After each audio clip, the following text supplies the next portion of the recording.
Social మీడియాలో తిరుమల లడ్డూ తయారీపై చేస్తున్న అసత్య ప్రచారాన్ని తిరుమల తిరుపతి దేవస్థానం ఖండించింది. ఇలా అసత్య ప్రచారం చేస్తున్న వారిపై కఠిన చర్యలు తీసుకుంటామని తెలిపింది.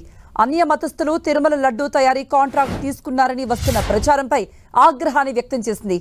శ్రీవారి లడ్డూ ప్రసాదం ప్రక్రియలో ముందు నుండి బ్రాహ్మణులే పాల్గొంటున్నారని, ఎటువంటి అపోహలు, దుష్ప్రచారం నమ్మవద్దని టీటీడీ తెలిపింది.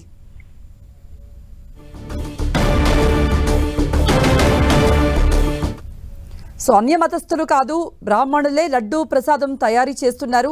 ఎటువంటి అవాస్తవాన్ని కూడా నమ్మవద్దు. సోషల్ మీడియాలో ఈ దుష్ప్రచారాన్ని తిప్పికొట్టాలి అంటూ కూడా టీటీడీ చెప్పుకొస్తుంది. దీనిపై ఒక స్పష్టత ఇచ్చే ప్రయత్నం అయితే చేస్తుంది. భక్తులకి మరిన్ని అప్డేట్స్ ఇవ్వడానికి ఫోన్లో సిద్ధంగా ఉన్నారు మా ప్రతినిధి శ్రీనివాస్. ఇప్పటికే టీటీడీ చెప్పింది లడ్డూ ప్రసాదంలో ఎవరు కూడా అన్య మతస్థులు లేరని. అసలు ఎలా వచ్చింది ఈ వార్త? అసలు దేనికోసం? అంటే ఎవరైనా ఆ తయారీ చూడటానికి వెళ్ళారా?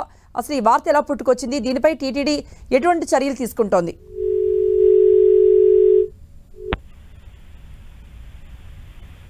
సో శ్రీనివాస్, అప్డేట్స్ మిమ్మల్ని మళ్ళీ కాంటాక్ట్ చేస్తాం. సో శ్రీవారి లడ్డూ ప్రసాదం ముందు నుండి కూడా శ్రీ వైష్ణవ బ్రాహ్మణులే తయారు చేస్తున్నారు. ఇప్పుడు కూడా వాళ్లే తయారు చేస్తున్నారు.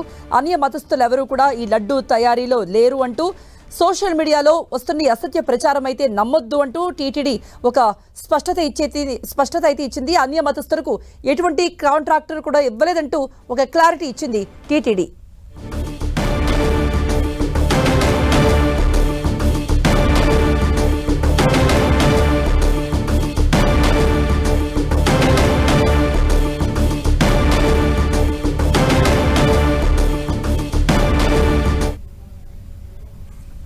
సో మనతో ఉన్నారు శ్రీనివాస్ అప్డేట్స్.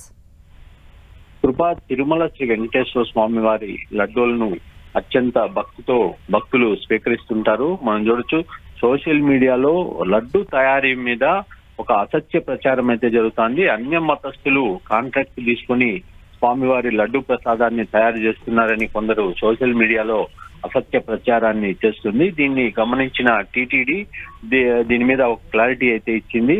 అదేవిధంగా సోషల్ మీడియాలో దుష్ప్రచారం చేసే వారి మీద కఠినంగా చర్యలు తీసుకుంటామని కూడా హెచ్చరించింది. అయితే టీటీడీ చెప్తున్నది ఏంటంటే, దశాబ్దాలుగా తిరుమల శ్రీవారి ఆలయంలో తయారు చేస్తున్న లడ్డూ ప్రసాదాన్ని శ్రీ వైష్ణవ బ్రాహ్మణులతోనే తయారు చేస్తున్నారు. వారికి తోడుగా కొంతమంది హిందువులు ఉంటారు. వాళ్ళందరూ కూడా లడ్డూ ప్రసాదాలు బయటికి తరలించడము, లడ్డు కౌంటర్లు విక్రయించడము, ఈ పనులు నిర్వహిస్తుంటారు. అయితే 980 మంది సిబ్బందితో మొత్తంగా ఈ లడ్డు ప్రసాదాన్ని అనేది శ్రీ వైష్ణవులతోనే తాము తయారు చేస్తున్నాం. దశాబ్దాలుగా ఇదే సాంప్రదాయము టీటీడీలో కొనసాగుతుంది. దీని మీద ఎవరైనా సోషల్ మీడియాలో దుష్ప్రచారం చేస్తే వారి మీద చట్టపరమైన చర్యలు తీసుకుంటామని కూడా హెచ్చరించింది.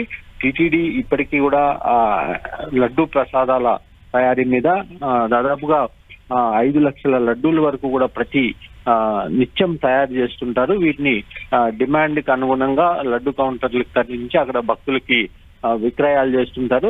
ఎక్కడ కూడా అన్య మతస్థులు అనేది కనపడరు. అటువంటి ప్రాంతంలో సోషల్ మీడియాలో ఇటువంటి దుష్ప్రచారాన్ని మాత్రం టీటీడీ తీవ్రంగా ఖండిస్తోంది. ఇటువంటి దుష్ప్రచారానికి పాల్పడే వారి మీద చర్యలు తీసుకుంటామని కూడా హెచ్చరిస్తోంది. కృప. రైట్ శ్రీనివాస్.